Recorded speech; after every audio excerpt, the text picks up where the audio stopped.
আসসালামু আলাইকুম সুপ্রিয় দর্শক, বিসমিল্লাহির রহমানির রাহিম এই বাক্যটি প্রত্যেকটি মুসলমানের নিকট অত্যন্ত মূল্যবান, মহামূল্যবান, অত্যন্ত দামি।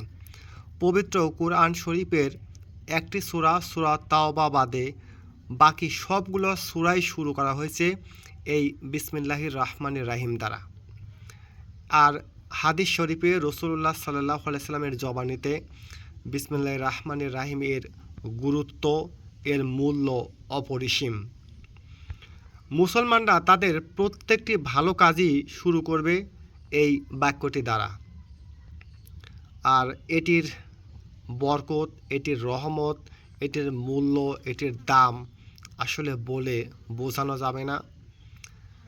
কোথাও কোথাও উল্লেখ আছে যে এর মূল্যবান, এর মাহাত্ম্য, এর এর ব্যাখ্যা করতে গেলে যদি সমস্ত সাগর মহাসাগরগুলোকে কালি এবং পৃথিবীর সমস্ত গাছগুলোকে কলম তৈরি করা হয়, তবু সাগরের পানি শুকিয়ে যাবে। বিসমিল্লাহির রহমানির রাহিম এর তাফসির, এর ব্যাখ্যা, এর মূল্য, তাৎপর্য, মাহাত্ম্য লিখে শেষ করা সম্ভব নয়। তো আমরা যে কোনো ভালো কাজই শুরু করতে গেলে এই বাক্যটি দ্বারা শুরু করব। কিন্তু আমরা প্রত্যেকবার প্রত্যেকটি নির্বাচনের সময় দেখে থাকি অনেক ক্ষেত্রেই এটি কিন্তু অব্যবহৃত হয়, অর্থাৎ বাজেভাবে ব্যবহৃত হয়, এটার একটা খারাপ প্রভাব চলে আসে। তো বিশেষ করে প্রত্যেকবার যে কোনো ধরনের নির্বাচনের সময় আমরা দেখি যে নির্বাচনের যে পোস্টার ছাপানো হয়, যে নির্বাচনের কাগজ ছাপানো হয়, পোস্টার ছাপানো হয়, সেই পোস্টারগুলোতে উপরে এই বাক্যটি লেখা থাকে। তো আমি এই বিষয়ে কথা বললে অনেকেই আসবেন, বিভিন্ন ধরনের বক্তব্য দেবেন, হয়তো আমাকে গালিগালাজও করতে পারেন। তো তারপরও আমি বলছি যে আসলে এই পোস্টারের উপরে এই শব্দটা লেখার জরুরি কতটুকু এবং প্রয়োজনীয়তা কতটুকু, এটি হচ্ছে আমার প্রশ্ন। যদি আমরা পোস্টার ছাপানোর সময় বিসমিল্লাহ বলে শুরু করতাম, এটি হাতে নিয়ে বিসমিল্লাহ বলে কাউকে দেওয়া শুরু করতাম, আর আমাদের কার্যক্রম, আমাদের নির্বাচন সব কিছুই বিসমিল্লাহ বলে শুরু করতাম, তাহলে আমার মনে হয় না এই পোস্টারে এটি লেখার কোনো দরকার ছিল। হ্যাঁ, এটা লেখা অবশ্যই ভালো কাজ, কিন্তু এর খারাপ বিষয়টি হলো এই পোস্টারে ছবি দেওয়া থাকে। আমি সেটা নাই বললাম, ছবিটাই কিন্তু জায়েজ নয়।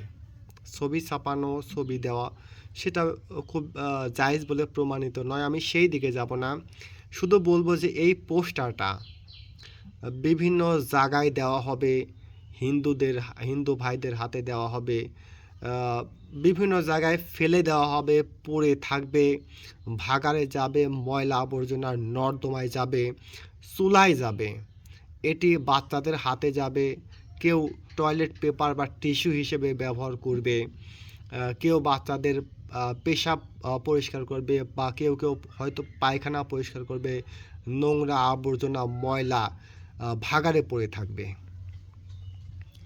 এটি আমাদের এত একটা মহব্বতের বাক্য, একটি ভালোবাসার বাক্য, এবং আল্লাহ এর এতটাই গুরুত্ব দিয়েছেন যে কোরআন শরীফের দেখেন প্রত্যেকটা সূরাই কিন্তু এই বিসমিল্লাহ দিয়ে শুরু করা হয়েছে। আগেও বলেছি, একটি মাত্র সূরা বাদ, সূরাতুত তাওবা। এবং হাদিস শরীফেও এর গুরুত্ব অপরিসীম, এর গুরুত্ব নিয়ে বিভিন্ন ধরনের হাদিস বর্ণনা করা হয়েছে। এবং বিসমিল্লাহ দিয়েই মুসলমানরা সব ধরনের কার্যক্রম, সব ধরনের কাজ শুরু করবে। কিন্তু হয়তো মুখে বললেও হয়, কিন্তু প্রত্যেকটা জায়গায় কি এটা লিখে রাখতে হবে? এটার কি অসম্মান হচ্ছে না? এই যে এত নোংরা জায়গায় পড়ছে, মানুষ নোংরাভাবে ব্যবহার করছে, এর দায়ভার কি আসলে যে ব্যবহার করছে তারই হবে? অনেকেই হয়তো বলবেন হ্যাঁ তারই হবে, কিন্তু অনেকে জানেই না যে এখানে বিসমিল্লাহ লেখা আছে। সুতরাং অনেকে বোঝেই না, অনেকে অশিক্ষিত, পড়াশোনা জানে না, অথবা খেয়াল করে না এটা কিসের পেপার, পোস্টার তাও দেখে না। তো সে ব্যবহার করছে, সে তো না জেনে ব্যবহার করছে, তার গুনাহ হবে না। কিন্তু যে এটা লিখছে বা লিখিয়েছে তারা অবশ্যই গুনাহগার হবেন। এখন বিষয় হচ্ছে, এই বিষয়টা কি কোনো আলেম ওলামা তাদের চোখে পড়ে না, নাকি নিজেদের দল জন্যে আসলে কিছু বলা হয় না? দর্শক, আমি আমার পক্ষ থেকে এই যে কোনো পোস্টারে আমি আওয়ামী লীগের কথা বলছি না, বিএনপির কথা বলছি না, জামায়াতে ইসলামের কথা বলছি না, বা স্বতন্ত্র প্রার্থীর কথা বলছি না, বা যতগুলো রাজনৈতিক দল আছে, যত নির্বাচন আছে, শুধু নির্বাচনের কথাও বলছি না। অর্থাৎ যেখানে যেখানে এই মহামূল্যবান আমাদের ভালোবাসার বাক্যটি খারাপভাবে ব্যবহৃত হওয়ার সম্ভাবনা থাকে, খারাপভাবে নোংরা হওয়ার সম্ভাবনা থাকে, এর মর্যাদা ক্ষুণ্ণ হওয়ার সম্ভাবনা থাকে, সেই প্রত্যেকটি জায়গায় এটি ব্যবহারের ক্ষেত্রে আমি আমার পক্ষ থেকে নিন্দা জানাচ্ছি, তীব্র নিন্দা জানাচ্ছি। এবং আমি ব্যক্তিগতভাবে মনে করি, যেখানে অব্যবহৃত হওয়ার সম্ভাবনা থাকে, এর মান ক্ষুণ্ণ হওয়ার সম্ভাবনা থাকে, সেখানে এটি ব্যবহার করাই উচিত না। আমরা মুখে বললেও হয়ে যাবে, যে কোনো কার্যক্রম আমরা মুখে বলবো। আমরা পোস্টার ছাপানোর ক্ষেত্রে বিসমিল্লাহ দিয়ে শুরু করব, বিসমিল্লাহ বলে আমরা হাতে নিব, বিসমিল্লাহ বলে এটা মানুষের হাতে দিব, তাহলে কিন্তু এখানে ছাপানোর কোনো দরকার নাই। এটা হচ্ছে আমার মন্তব্য।